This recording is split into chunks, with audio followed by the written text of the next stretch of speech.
Greetings, ladies and gents, and welcome to this latest episode of Tales from Outer Space, taken from the subreddit HFY. The links to all the stories will be down below, and as always, I hope that you enjoy. And if you do, please consider subscribing. Story number 1. Advanced Warning, written by loony123. Representative Douglas stepped into the room after his colleagues, Representative Ling and Representative Dune. The other's delegation was already waiting, one reading something on her communicator, and the other two sharing a laugh over a joke unheard by the human delegation. The horror lead diplomat looked up from her communicator. "All right, YouTube, there's a job to do, and professionalism is expected," she chimed in, glancing at her fellow delegates, and then standing up to greet the human delegation. The other two horror stopped laughing, but kept their smiles as they walked over to the human party. Douglas found himself paired with one of the jokers, and despite his earlier apprehension, the horror he'd been talking to exuded infectious eagerness. "Hello, human. It is an absolute pleasure to meet you. I'll be straightforward. Seems like most of your kind likes that from what we've analyzed. But anyway, this is my first contact." He shot out and chuckling slightly. "Oh, I'm not experienced, forgive me," he blurted out as he held up his hand. Douglas couldn't help but smile as he reached in and completed the handshake. "Well, I guess that makes the two of us. I suppose out of the 6 of us, only 1 or 2 have any first contacts under their belt, and that'd be your other delegates," he said with his own chuckle. The horror chuckled in response. "Well, Howard Thuver is the lead inductor, and that is far from her first negotiation. Mal Warser, this is his 4th induction. Obviously, their 3 inductions aren't enough to teach you everything you need to know, but 3 is 3 more than none," he laughed out, as they chatted idly for a minute or two. Douglas couldn't help but like this rookie diplomat despite his superior's warnings. "Mal Warser, Mal Narvan, humans, we should proceed now," called the lead horror delegate. Douglas and Narvan walked over to the table in the center of the room. Douglas could see Ling and Walser had paired off, with Walser walking Ling back to the table, both smiling with the horror's arm around Ling's shoulders. "These guys are, friendly," groaned Douglas. As his humans sat down, the horror that had talked to sat opposite them. "All right, I can see what they're trying to do, make us like them, and then make us look right and the ones we've already built a weak bond with," Douglas analyzed. "To get started, and in the interest of time and open communication, we'll let you read the basic terms of induction over, and answer any questions to the best of our abilities that come up," recited Hua Thuva. Mawa Swersa reached into his bag, withdrawing a large tablet and handing it across to Ling, who handed it to Dune to read. "Hua Thuva, if I may ask, what role does Mao Narvan play in these negotiations? As I understand it, this would be his first induction," Douglas inquired during the silence. "Mao Narvan is simply to observe as it is. New members of the diplomatic service always go through one shadowing of induction to know the process better in the field," she explained amicably, Mao Narvan emphasizing the point by nodding with the best of her ability. Ling was reading off the tablet as Dune interrupted the room's stillness with an occasional slow scroll of the device. Douglas simply read the delegation opposite him. Mao Narvan had started to tap his hand on his leg. Mal Warser's eyes lazily wandered around the room, and Hua Thuva stared at Dune, occasionally brushing her clothes and picking her fingers. Either they're expecting an easy negotiation or have lower standards of negotiation. "This will be interesting," thought Douglas. Dune finally set the tablet down in front of him and looked up with a black face. All eyes on him. "We were not aware while planning this meeting that the horror were an empire. Furthermore, we were not aware that the negotiation that might take place would be upon conditions applied to the human race while in servitude to the horror empire. Due to these circumstances, we will cancel these negotiations. Our government will not accept any of these conditions and requirements on a practical or moral level. This induction is over." Dune laid out face blank all emotions.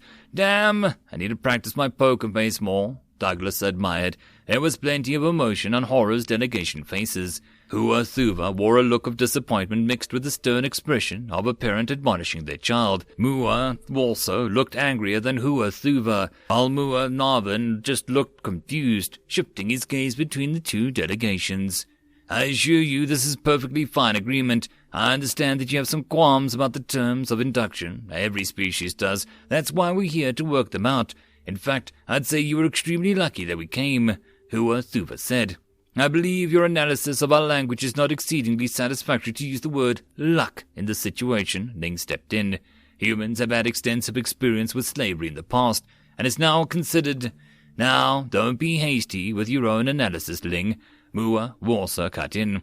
The word slavery contains connotations and levels of meaning, and would be inappropriate to use in this situation. Besides, we revile slavery, as to the point with luck, there are various other empires in the galactic region that do not share our qualms with slavery, and you are lucky that we came before them. Dune calmly picked up the tablet again, started summarizing the points out loud. All humans must have their genetic information put in a database for identification purposes. Human government officials will be replaced by either Hura officials or approved non-Hura officials. The Hura Empire maintains the right to any and all ores and natural resources. Humans' breeding must be approved by the Subjected Planning and Relocation Agency. 750,000 humans are to be chosen by the Subject Planning and Relocation Agency to be relocated to where they are needed most in the Hura Empire. Otherwise, any humans wanting to go to another planetary body must get approval from the Freedom of Travel and Commerce Agency. Dune carried on for another few minutes, clearly trying to make the connection to the Hura between the excessively totalitarian terms and why we might consider it slavery. It didn't seem to work. Yes, as I said before, you read the entire agreement out loud. That is a fairly standard agreement. I assure you, your situation would be best if you agreed now, of course. If your government has any other qualms with specifics, we should be happy to address them and perhaps reach a mutually beneficial conclusion to them, said Hua-Thuva, exasperated. Dune, Ling, and Douglas simply stared at each other and turned as one to the Hura delegation. We once again refuse these terms wholly. This negotiation is over. If you wish to start negotiations with the human race as equals, we will be more than happy, Dune stated flatly. I must insist your species' own safety you will accept. Just accept, implored Hua-Thuva. We refuse, reiterated Dune. If that is your stance at the moment, I would like to refer to my superiors. Please make yourself at home while we discuss this, Hua-Thuva said tartly, rising out of the chair and exiting the room. Mua also seemed to lose his anger, and Mua-Narvan still looked confused as he watched Hua-Thuva walk out the room. Poor kid. This probably wasn't what he was expecting to learn today, lamented Douglas. A few minutes passed, and then another few. Dune and Douglas shared a look, meaning clear. If she didn't return soon, the human delegation was leaving. After another few minutes, the door opened, and Hua-Thuva stepped back in, the slight spring in her step. She sat down, waiting for a second while staring at each of them in turn. Your colony on what you call Lighton 14323 is gone, she sang, bearing a slight smile. Dune's eyebrows raised slightly. You nuked our planet, Ling yelled, standing up. Dune grabbed her arm and gently guided her back down into a chair. Douglas simply stared at Hua-Thuva. He didn't register what she said. Sounds that he knew were words and came out of her mouth, but they didn't seem to make sense. Of course we didn't. We're not evil. A large nuclear weapon or weapons would ruin the planet. It would take centuries or millennia to clean it up. Radiation, poisoning, fallout, all terrible, terrible things. We wouldn't stand for that. That's why we use mash drivers, explained Mua Warsa. You need to relax, Diplomat Ling. In almost all cases, a mash driver is a quick end. But you also need to look at the bigger picture. There were 6 million people on that colony. That was your species' smallest, if I'm recalling correctly. There are several more in the vicinity that contain tens of millions. Should we proceed? Inquired Hua-Thuva. Douglas couldn't help but stare at Dune, and it appeared Ling couldn't either. With the power invested to me in delegation of the government of humanity, I must again refuse these terms, Dune said solemnly. Sighing, Hua-Thuva tapped a button on the communicator in front of her and waited a few seconds. The colony on Galees 687 is now gone, Hua-Thuva simply stated. Douglas and Ling gawked at her, and Douglas noticed Mua-Narvin was too. Well, we're all getting an education today. Douglas looked at Dune for a response. He had a ghost of a smile on his face. Now, should we proceed? I believe the next colony is on Wolf 424. 35 million people. 36? I can admire the thinking of sacrificing a few to show bravery in the face of overwhelming odds, but these numbers are significant. Letting them die to show your species' determination is redundant at this point, and that is a small but not ignorable population of servitude to us. I strongly suggest that you accept the terms of induction, Diplomat Dune, Hua-Thuva explained. Dune slowly looked at Ling and Douglas and then stared daggers at Hua-Thuva. In light of these recent events, we will contact our superiors and come to a course of action. This should not take long. He dragged out his words, standing up with Ling and Douglas. They exited the negotiating room into their room. After the door closed, Dune took out his communicator. "Commence," he spoke lowly. Ling and Douglas had large smiles plastered over their faces. "Come on, you have to let the one of us tell them. This will be the greatest diplomatic moment of our lives," Douglas begged. "All right, but to be fair, you have to do the rock, paper, scissors thing for the honor," Dune chuckled. A rare emotion for him to display. After a heated best-of-3 match, Douglas had won the privilege. They quickly put on their best Stonewall faces and marched back into the room. All 3 Hura had smiles on their faces, and Douglas could not wait to shatter them. Douglas cleared his throat, making them turn their eyes to him. "Upon contacting our government, we have received word that no casualties were had on either colony. Furthermore, due to the rights violation, attempted murder of 18 million people, and attempted enslavement of the human race, the Hura Empire is now the enemy of humanity. Several minutes ago, we dropped a retaliatory nuclear weapons and mass drivers on Hura military and administrative centers on several of the nearest Hura Empire systems, trying to minimize native population casualties, of course," Douglas said through a smile. Hua-Thuva stared back blankly in a few seconds, then let out an enormous laugh, joined by Mua-Warso and Mua-Narvin. "Never let it be said that humanity can't bluff like the best yo-yo players in the galaxy." She got through the laughter. She cut her laughter down to a giggle when her communicator alerted her to a message. Her snickering stopped completed as she read. Mua-Warso and Mua-Narvin both stopped laughing as well, and now casting nervous glances near her and the human delegation. "You nuked us," Hua-Narvin whispered, still staring at the message, no doubt from somebody in her government. Mua-Warso jumped out of his chair, shocked and rage evident on his expression. "You nuked us!" he roared, at nobody in particular.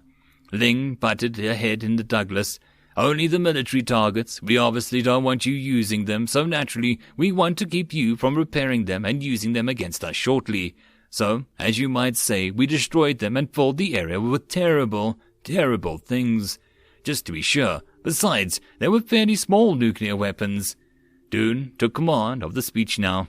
"We knew exactly who you were, when, what you wanted before we entered the room. We knew over 30 years ago. We'd been communicating with the Lorenta for a few years before you induced them by force. Lucky for us, they were just at the edge of where our radio signals became indistinguishable from background noise. Seems the Hawking protocol restricted our bubble just to the right size.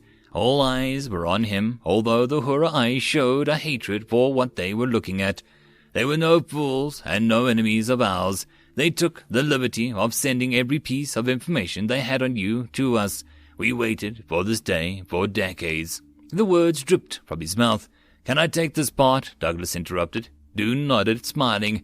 "I owe this man a drink. In addition to preparing ourselves, we've also been supplying and training the Larunta rebels for years, but they've patiently waited for today as well. Those nukes were the signal that fantasized about for decades. Humanity and the Laruntan people are furthermore allied from this day, pledging military support to each other in times of need." Dune, Ling, and Douglas stood up. "As of this moment, you and your ship crew are prisoners of war, and your ship is being taken as we speak. You'll be escorted to the nearest prisoner of war camp, and Loiton 14323. Dune continued. "It's a wonder how far drones and AI have come in terms of looking human. Thanks to the Larunta giving us advance warning, we evacuated all the colonies and converted them discreetly into prisoner camps, and populated them with less than biological occupants, he laid out to the shocked Hura. Hopefully, we can thank them in person soon. End of story. And that, my friends, is the end of the video. I hope that you enjoyed. If you wish to support the author, check the links down below for the original link. But if you wish to support this channel, there are numerous ways listed down below. But the easiest would be to share this with as many people as possible to help the channel grow. And I will see you all in the next video. And until then, I hope you all have a good one. Cheers.